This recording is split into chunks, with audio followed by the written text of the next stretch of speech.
You stated that half the reforms needed are in the realm of the state. Could you share one or two key reforms that states must undertake to help us achieve the 2047 Viksit Bharat goal? Well, let me put it this way. Most reforms related to agriculture are in the realm of the states. So whatever you think is necessary to get agriculture going can be done by the state. Most reforms related to conversion of land use is very important when you're trying to create a new industrial park. That also is in the hands of the state. Industrial policy is both center and states. But on ease of doing business, for example, there's been a study done where somebody has pointed out that there are almost 16,000 compliances under different laws which could involve criminalization. Okay.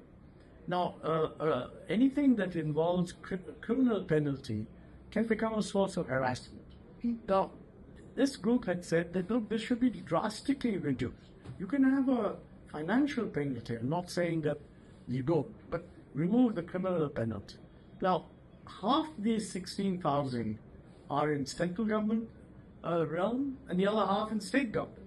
So whether or not the central government acts, the state government can act to decriminalize a very large proportion of the provisions under their laws. It doesn't require anything from the center. The state government can do it.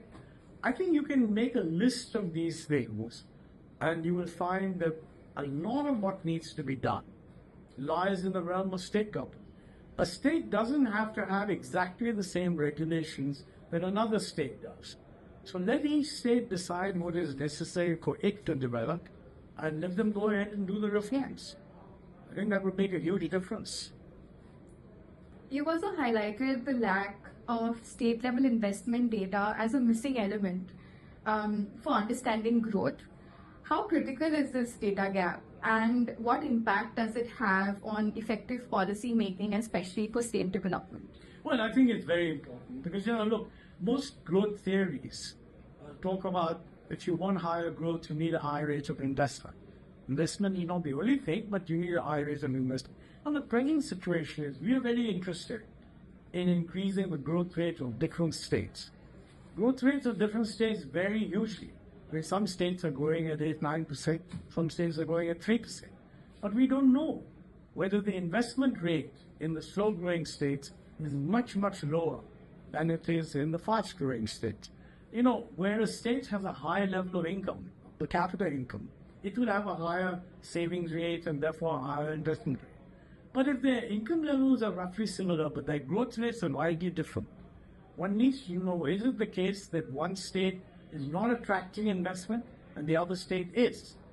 Like, for example, a person who's a saver in one state may be supporting investment in another state.